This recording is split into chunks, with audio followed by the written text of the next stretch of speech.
Indian families में जब भी एक बच्चा डिसाइड करता है कि उसको बड़े होकर क्या बनना है, यूजुअली वो सिर्फ अकेले उसी का डिसीजन या कॉल नहीं होता, बल्कि कहीं ना कहीं हर एक फैमिली मेंबर कंट्रीब्यूट करता है। और स्पेशली जब आपकी फैमिली में अगर कोई डॉक्टर अब तक नहीं था तो एक्साइटमेंट और भी डबल हो जाती है और कहीं ना कहीं खुशियां जो हैं वो हर किसी के चेहरे पे दिखती है। Now I want to introduce you to someone जिसकी फैमिली में वो पहले डॉक्टर होंगे, and obviously we all are very excited and super proud. So he is with me right now, he is Akshat. Hi Akshat. Hi ma'am.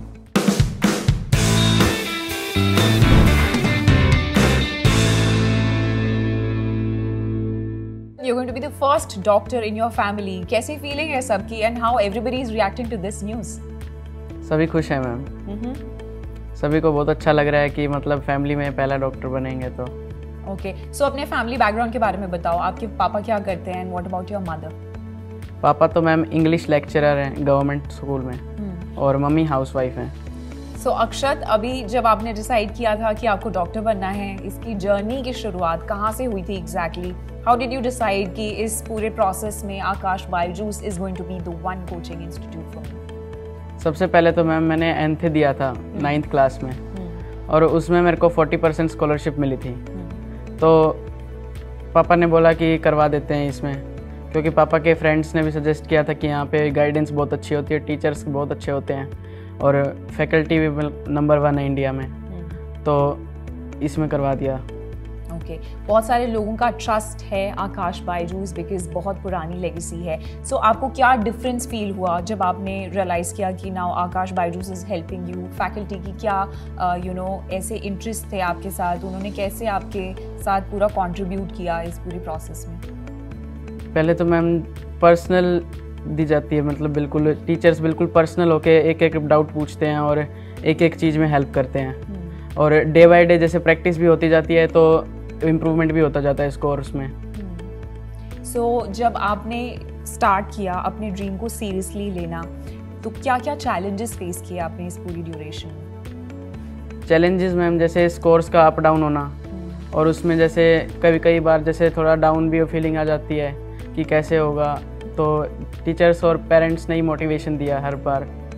Okay, तो अब आपको जब ये चैलेंजेस आपने ओवरकम कर लिए, बट अभी भी ये चैलेंजेस एग्जिस्ट कर रहे हैं बहुत सारे स्टूडेंट्स के जो अभी प्रिपेयर कर रहे हैं, तो अगर आपको उनको कुछ सजेशन, कुछ टिप देना है कि ऐसा ज़रूर करना, these are my dos and don'ts, तो वो लिस्ट क्या होगी? ऐसे तो मैम जैसे प्रैक्टिस ही बहुत कुछ है, अगर प्रैक्टिस करेंगे तो सब कुछ हो जाएगा, अगर प्रैक्टिस नहीं करोगे तो कुछ नहीं होगा। प्रैक्टिस के बिना तो कुछ हो नहीं सकता। तो आपने सिर्फ प्रैक्टिस किया, लेकिन कुछ ऐसी स्ट्रैटेजीज भी अपनाई थी ड्यूरिंग दिस प्रोसेस जो आपको बहुत हेल्प की? जैसे मैम फिजिक्स में शॉर्ट नोट्स बनाने बहुत ज़रूरी हैं फॉर्मूलाज के, और बायो में और केमिस्ट्री में बार बार एनसीईआरटी को रिवाइज करना बहुत ज़रूरी है। तो अब आपने फ्यूचर प्लान्स के बारे में सोचा है कि आपकी स्पेशलाइजेशन कहाँ रहेगी? स्पेशलाइजेशन मैम मैं कार्डियोलॉजिस्ट बनना चाहता हूँ। कोई स्पेशल वजह है? इज देयर अ रीज़न कि सिर्फ कार्डियोलॉजिस्ट ही क्यों बनना है? Yes ma'am, as a kid मेरी ओपन हार्ट सर्जरी हुई थी, तो उसमें उसके बाद काफ़ी इंटरेस्ट जगा मेरा जब मैं अभी बड़ा हुआ जैसे, तो सोचा कि इसमें ही करना चाहिए, जैसे ज़्यादा इंटरेस्ट था मेरा इसमें स्ट्रीम में। ओके, तो आपने अपने पर्सनल एक्सपीरियंस को ही अपना ड्रीम बना लिया। That is wonderful. लेकिन अब बात करें उन टाइम्स की जब बहुत ही ओवरवेलमिंग हो जाती है पढ़ाई, बिकॉज इतनी लंबी जर्नी है, आसान तो है नहीं, तो आपने ब्रेक्स कैसे लिए, अपना टाइम टेबल कैसे सेट किया? उन सभी स्टूडेंट्स को वो राज बताओ कि ये टाइम टेबल मैंने फॉलो किया, it might work for you. Time table तो मैम कुछ बन ही नहीं पाता। तो जैसे मतलब कोई एक स्पेसिफिक चैप्टर पकड़ लेते हैं तो उसको अगर वो हो जाता है उसके बाद नेक्स्ट चैप्टर करते हैं, तो कोई टाइम टेबल नहीं होता मेरा। तो जैसे कई बार ऐसे भी होता था कि एक दिन जैसे फिजिक्स उठाई ही नहीं, फिर मतलब उस दिन सिर्फ केमिस्ट्री और बायो उठाई, अगले दिन केमिस्ट्री नहीं उठाई और फिजिक्स और बायो उठाई, तो ऐसे स्किप भी हो जाते थे बीच बीच में डेज में सब्जेक्ट्स वगैरह। ओके, तो अब बात करते हैं उस टाइम की कि जब अक्षत पढ़ाई की बातें नहीं करता है, लेकिन he wants to have fun, थोड़ा सा रिलैक्सेशन करना है, तो आप क्या करते हो? You love to read books, meditation, ऐसी कुछ एडवाइजेस हमारे स्टूडेंट्स को बताओ जो उनको बीच बीच में करते रहना चाहिए सो दैट एक हेल्दी माइंड बना रहे उनका। मैम मैं चेस खेलता था और साथ के साथ आउटडोर में मैं बैडमिंटन भी खेलता था। Okay, and it helped for you? Yes ma'am. So Akshat, क्योंकि आप सबसे पहले डॉक्टर होने वाले हो अपनी पूरी फैमिली में, तो एक्साइटमेंट कैसी है सब फैमिली मेंबर्स के बीच में, and why do you think कि अपने इस डिसीजन पे आप फर्म रहे? ऐसा क्या सपोर्ट मिला आपको अपने फैमिली मेंबर्स से? फैमिली मेंबर्स में मम्मी पापा ने तो बहुत सारा मोटिवेशन दिया है, और दीदी बीएससी नर्सिंग कर रहे हैं, तो उन्होंने भी काफ़ी सारा मोटिवेशन दिया और टिप्स दिए कि कैसे करना चाहिए, और एक एक पॉइंट पे जैसे इस टाइम पे ये करना चाहिए, इस टाइम पे ये सब्जेक्ट उठाए, और प्रैक्टिस किस कहाँ से करनी चाहिए, और आकाश के मॉड्यूल से भी करनी चाहिए, बार बार मतलब प्रैक्टिस करनी चाहिए मॉड्यूल से।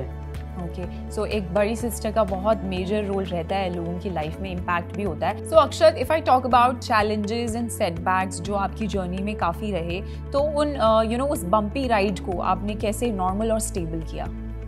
चैलेंजेस और सेटबैक्स तो बहुत सारे थे मैम, लेकिन सबसे ज़्यादा इम्पोर्टेंट जो होता है वो कंसिस्टेंसी होती है। उसमें मतलब स्टडीज़ के रिगार्डिंग रेगुलर होना बहुत ज़रूरी है। मतलब कभी ऐसा स्किप नहीं करना चाहिए कि मन नहीं कर रहा। जैसे एक दो थोड़े टाइम के लिए हो सकता है कि मन नहीं कर रहा हो, तो चेस खेल सकते हो या कुछ और इंटरेस्टिंग चीज़ खेल सकते हो, जो भी किसी की हॉबीज़ हो। तो अपनी हॉबीज़ के रिगार्डिंग देखना चाहिए कि मतलब जो ठीक लगे वो करना चाहिए। और सेटबैक्स जैसे कुछ मेरी सिली क्वेश्चंस की ज़्यादा प्रॉब्लम होती थी, तो उसमें मैंने प्रैक्टिस बहुत की है क्वेश्चंस की, इसलिए मेरा थोड़ा स्कोर अच्छा आ सकता है। तो आपको लगता है कि आपके लिए ये स्ट्रैटेजी वर्क की और उसके बाद ही आपके स्कोर्स बेटर होना स्टार्ट हुए, या उसके साथ साथ आपने कुछ और एडिशनल भी किया जो आपको बहुत हेल्प किया? नहीं मैम, इससे ज़्यादा एडिशनल तो नहीं किया। जैसे फिज़िक्स के ही शॉर्ट नोट्स बनाए थे, आकाश के मॉड्यूल्स की भी बहुत ज़्यादा क्वेश्चंस की प्रैक्टिस की थी, और सिली क्वेश्चंस की ज़्यादा प्रॉब्लम थी मैम मेरी, तो इजी क्वेश्चंस को बार बार प्रैक्टिस करता रहता था मैम मैं। ओके, सो लाइक दिस से practice makes a man perfect. तो अक्षत ने भी अपने आप को बहुत ही परफेक्शन की तरफ डेफिनेटली वो लेकर गए। सो यही मुझे भी ऐसा लगता है कि जब फैमिली डिसाइड कर ही लेती है कि, और एक्साइटेड भी हो जाती है आपके करियर को लेकर, तब कहीं ना कहीं और रेलेवेंट हो जाते हैं आपके सपने, and then you want to achieve. लेकिन अचीवमेंट के लिए लगते हैं थोड़े से चैलेंजेस जिनको हमेशा हमें फेस करना चाहिए, लेकिन उसके साथ साथ अगर राइट लोग आपकी लाइफ में ऐड हो जाएं तो प्रॉब्लम्स ईजी हो जाती हैं। और राइट लोगों की जब मैं बात करती हूँ तो ऐसा तो हो ही नहीं सकता कि आकाश बायजूस का नाम ना लिया जाए। If you want to visit our website, definitely go and check www.akash.ac.in।